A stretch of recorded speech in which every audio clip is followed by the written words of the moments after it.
Welcome to the stage, Eleanor. Welcome to the stage, Eleanor. Just have a seat, make yourself Hello, comfortable. everyone. Awesome. You. Speldosa Games. That's. Exactly. Would you like to explain to the international audience where this kind of company title comes from? Yeah, so the name basically means game controller, but also music box. That's why we have a little turnkey in our logo. We just wanted to have some kind of cute name, but also something that comes from Sweden because we're a Swedish studio. It was a challenge though, picking a name. we made a list of almost 100 names, and then we started voting. And in the end, we realized, okay, we can't vote for the favorite one. We're gonna have to start voting names out. So we did if you watch the Swedish show Robinson, then you know that you have to vote people off the island. So that was kind of the method we used to end up with Speldosa. Awesome. Yeah. So here at Nordic Games Conference, you're showing your game project Shoreline, right? Yes. Would Correct. you like to give us a quick introduction on what that game is actually? Yeah, so to start off, Project Shoreline is a validation project for a bigger game we want to make. We're looking to make a game called Monster Wash. So Project Shoreline is just the basic core cleaning mechanic that we want to have in the bigger game. We've been looking at the Power Wash Simulator and how they do with the pressure washer, and we've also looked a little bit at Mario Sunshine and how they do with the water splashing and the platforming. So Project Shoreline is basically just a game where you clean and get a bunch of dopamine kicks from the sounds and all the colors popping back. So you play as this little mouse character, kind of. It's a mouse fish called a muri. You run around in this beach world where everything is corrupted, everything is gray, and you have to bring back the colors and restore the world, kind of. And you do that with your trusty little water gun. So you just run around, clean, and it's fun. It's hard to explain why it's fun. it's just like Power Wash. You can't really explain why that game is fun. You really have to experience it. Yes, exactly. You have to try it. The game is available for free on itch.io, so please play it. It's on the front page right now. It's very easy to find. So that's kind of what you do in this game. So it's more of like a sandbox with a few objectives. And then you get a little teaser at the end for the big game Monster Wash that we want to make. And Monster Wash is basically just Project Shoreline, but add monsters.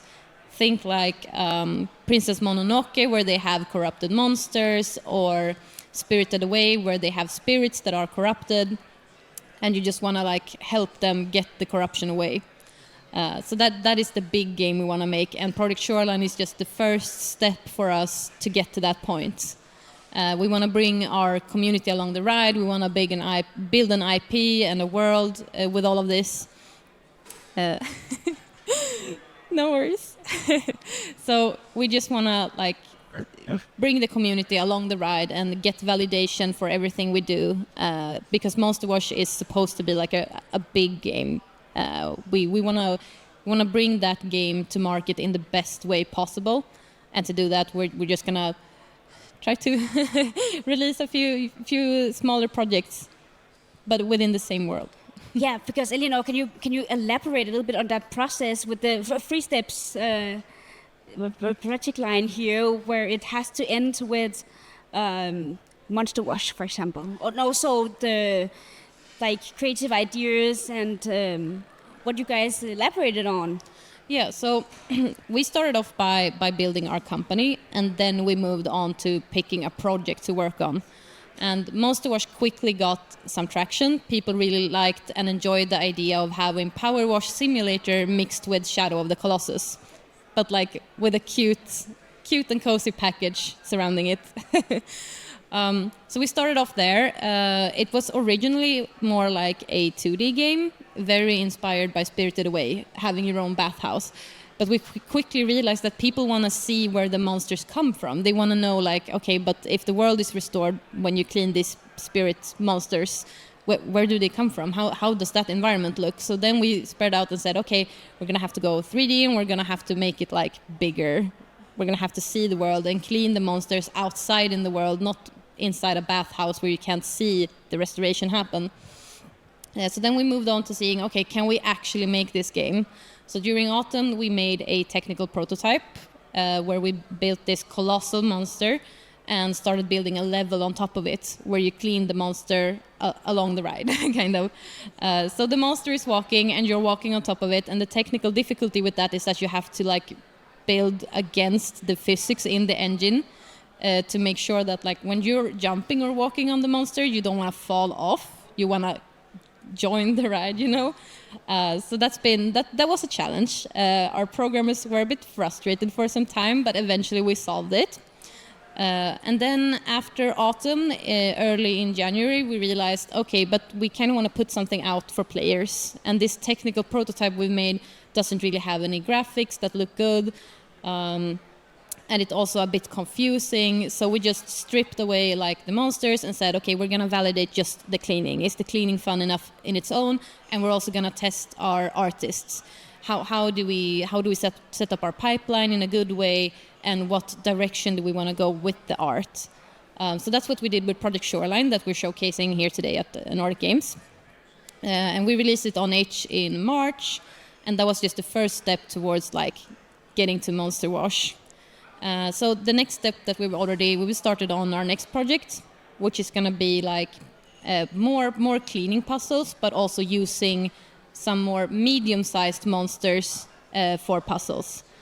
And it's also going to have a bit more narrative, so we're going to keep building on this Monster Wash IP, the world, and also releasing it on Steam, hopefully, so we can also validate, like, will people actually pay for like this kind of product where you run around and clean and solve puzzles with cute monsters. And the step after that, Monster Wash. So you said that you started building a company first, basically. But on the other hand, when I listen to what your development process is looking like, it doesn't feel like this is the beginning of the story, but there was like maybe something before, right? It seems like you have some experience, obviously. Exactly. Yeah, we've worked together for approximately up to 5 years. I think almost 6 years now that we've worked on Speldosa for a year as well. We are mobile game developers from the beginning. We worked at a local mobile games studio in Skövde. That's where we're situated as well. And last year, I think it was in January, we got laid off. And there were some struggles with that whole thing. So we kind of banded together to help each other out of that situation and realized, okay, we have a full team of developers here. Everyone enjoys working together. We want to continue working together. How do we do that? Okay, let's start a company, and also let's do it right. Because like we definitely wanted to build something that's sustainable, that we can stay with for many years to come, and like be comfortable and just be able to build families and stuff like that. So we really wanted to make sure that we're all on the same level. We're working towards the same goal. We have the same kind of, okay, this is not what we're working on, this is what we're working on. For example, we don't want to make like casino games. So that was something we all agreed upon, like, this is not something we're doing. This is the direction. So that was what we did first. And then we just decided to like, okay, now, how do we make games? What games do we make? And then we just started collecting a bunch of ideas and market research. Well, what works well right now? What are we good at? What can we make? We know we can make like cute mobile games with a bunch of cute characters, because the games we worked on earlier were like cat collecting gacha games. So we made a bunch of character designs. So we know we can make something strong, a strong IP. So yeah, that's the direction we're going in. Yeah, and speaking about characters, now you have your little Moody here represented on your shirt. It's so cute. That's so cute. The Moody. Yeah, but Moody. Moody. Oh, you said it in a Swedish way. I cannot do that. What's the future for him? And you're talking about also character customizations. Yeah, so we've been thinking about character customization. It's something we've been doing a lot in the past, but we also know that takes so much power from the artists, and we kind of wanna spend that on like having more quality in the rest of the game. But we definitely see possibilities of this character. because everyone already loves it. Everyone thinks it's so cute. We've definitely made a mark in the furry community. They really enjoy the character. They've been really curious about that. What is the species? Is it an open species? Can we draw fan art? And things like that. But we really hope to have some kind of customization, even if it isn't huge. Like maybe changing some kind of patterns on the character, or maybe you change a hat or something like that. Colors of the outfit, it really depends. We haven't really decided, but it's definitely something we can do because it's something we've done in the past and we know how to. It's always nice having experience with things and it also seems sometimes like a slippery slope because more wants more, and don't fix it if it ain't broke, of course. Yeah, exactly. So we definitely know that like the target audience we have of cozy gamers, they really love customization, but we also know all the work that comes with it. It's a huge workload to create a lot of assets like that. And we also want to keep like a high quality of the game. So yeah. So you said that you were mobile developers first or before. Why hasn't like Project Shoreline and Monster Wash not developed into a mobile game? Why is it other platforms? Yeah, so we decided to move over to PC and hopefully console as well. Right now it's only PC because we feel like the mobile game market is it has a way of burning out developers, especially if you're an indie developer. It's really hard to first of all make it on the mobile games market, to be visible on the mobile games market, and it takes so much marketing and a lot of paid ads to stay relevant. So it's also very expensive as an indie developer to make a mobile game, and it's also a bit limiting. For our programmers, for example, they really wanted to like do something else. They wanted to like do more because in mobile games it's usually quite small, and the things we've worked on in the past were more like systems because it was 2D games and it was mostly like just tap. Cat collecting is just you just collect cats and that's what you do, and you play mini games.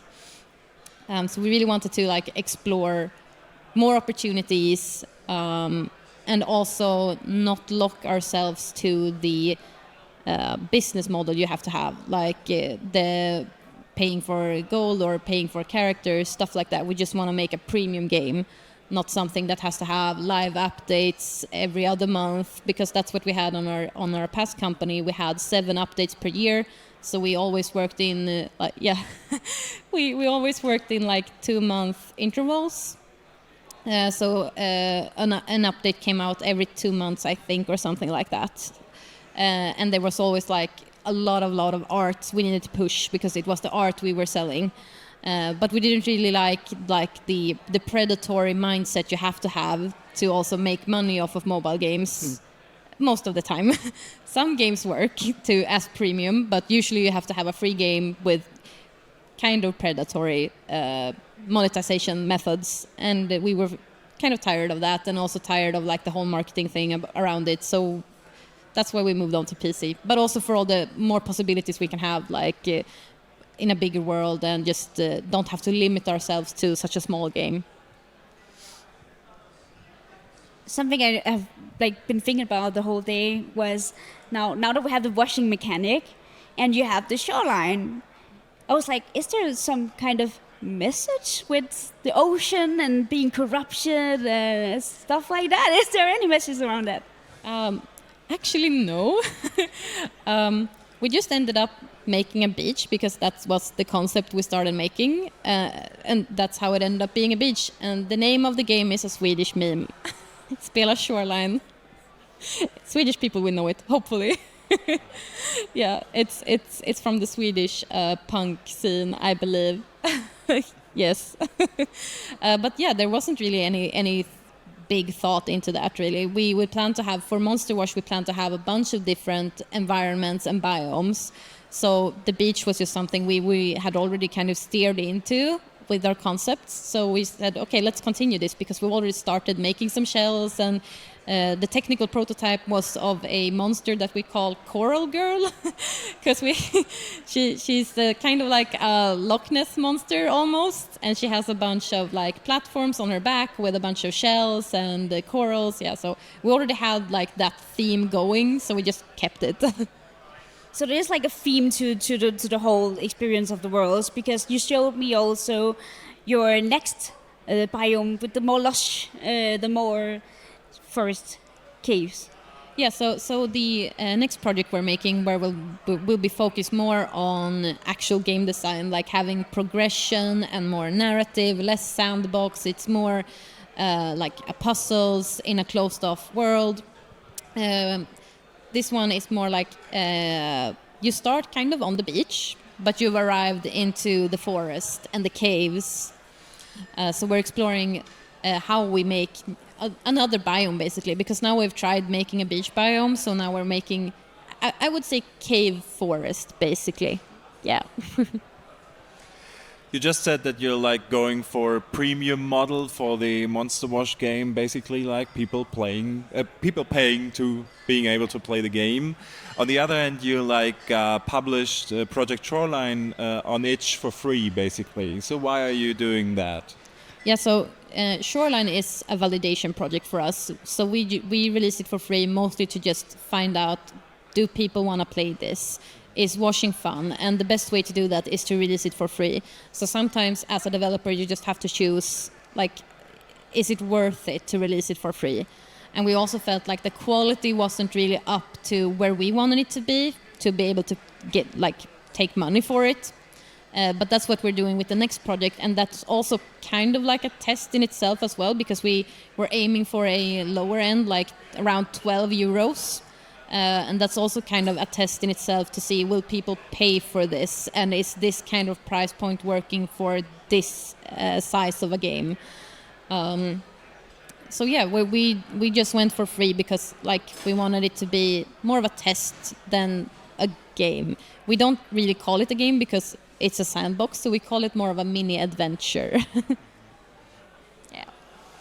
So now that you're at Nordic Games Conference, I'm wondering, what are you looking for at the moment? Are you like looking for funding? Are you looking for a publisher? Do you need like feedback? Why are you here? What do you need? Currently, we have two routes we could take. So we're looking for any kind of opportunities with investors or publishers alike. Since we have this road where we're going right now, that is more like we're trying to build this IP from the ground up and kind of claw our way up to Monster Wash, because we know it's tough right now. It's tough to get investment. So we're kind of preparing to make sure that we can do it on our own if we want to. So right now we would definitely love to collaborate with some kind of investor to cover our first year, which would cover the Project 2 release and also a vertical slice for Monster Wash. And we believe that getting Monster Wash a publisher, it just needs that vertical slice, but we need a few months to do it to make sure it looks good enough, you know? So right now we would prefer some kind of investor, and we're looking for 370k euros.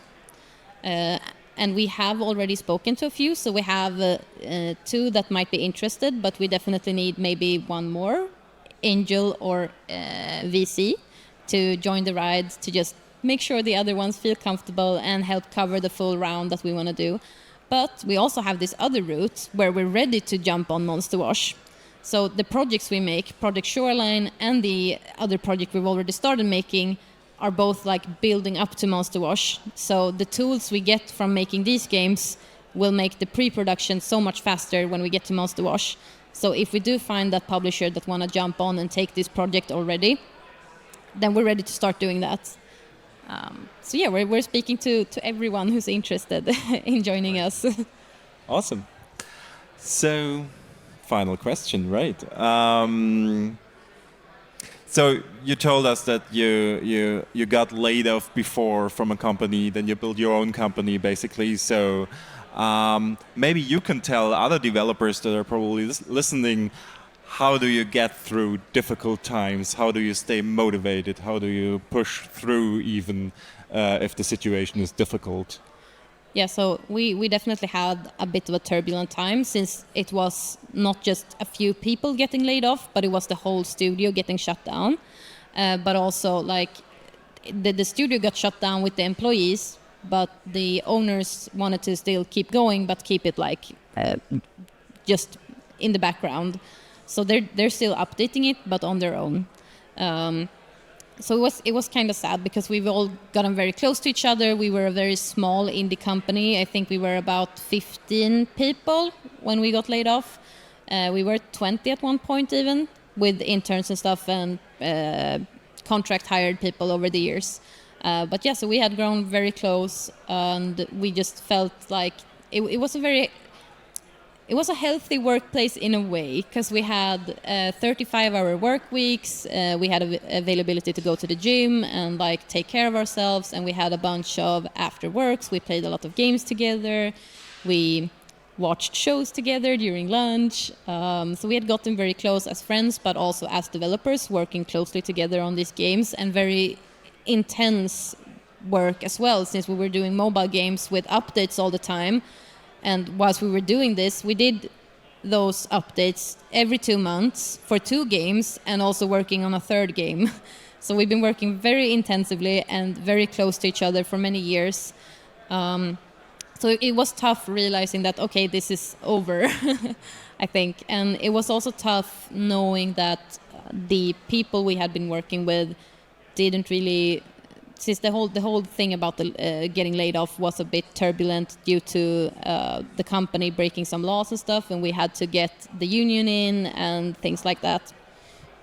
It was hard emotionally. We all struggled a little bit, but I think that's kind of where we found each other as well during the struggle with talking to the union and having this whole thing where it's kind of a breakup, because the owners of the company were also our friends, and some of them we are still friends with many of them, but we knew that we would never work together again. So it was a hard time, but we found each other within it, and when we were working together to just make sure that this whole process of getting laid off was working as intended and followed all the laws it should, and contacting all the people we needed to contact, we realized that, okay, we work well together and we already have a full team, so let's take this forward. So I think my best tip to any developer that is in like a situation where they feel like they might get laid off because they can see that the company is kind of failing, or they just have like a toxic workplace in general, just speak to your coworkers, because they might be in the same situation. I have heard from past colleagues, like they experienced the same situation with like a toxic colleague in the same workplace, and they never spoke to each other. And after they had quit that workplace, then they spoke and they were like, oh, but we experienced the same things. Why didn't we speak when we were both working there? So I think just talking to your colleagues would help a lot, and always stay close to them, but also don't be afraid to reach out to a union, because they will help. When we struggled with the layoff, I think only 2 of us had right to legal help, but they decided to help the whole studio because of the situation we were in, because they realized, oh, they're shutting down the whole studio, it's not just a few people. So they stepped in and really helped us along the way, and also helped the owners to make sure that it was done properly. So I think just community overall is my advice if you're in that kind of situation. Awesome, that's very helpful advice. Thanks so much, Eleanor, for being here, for talking to us. It was really, really nice. You have a beautiful game. If people want to play the game or talk to you, they can find you at the Swedish booth, right? Yes, booth E6, or you can find it on HIO front page right now. Yes, on HIO as well. Yeah, thank you. Let's have a nice round of applause for Eleanor, please. Yeah. Thank you.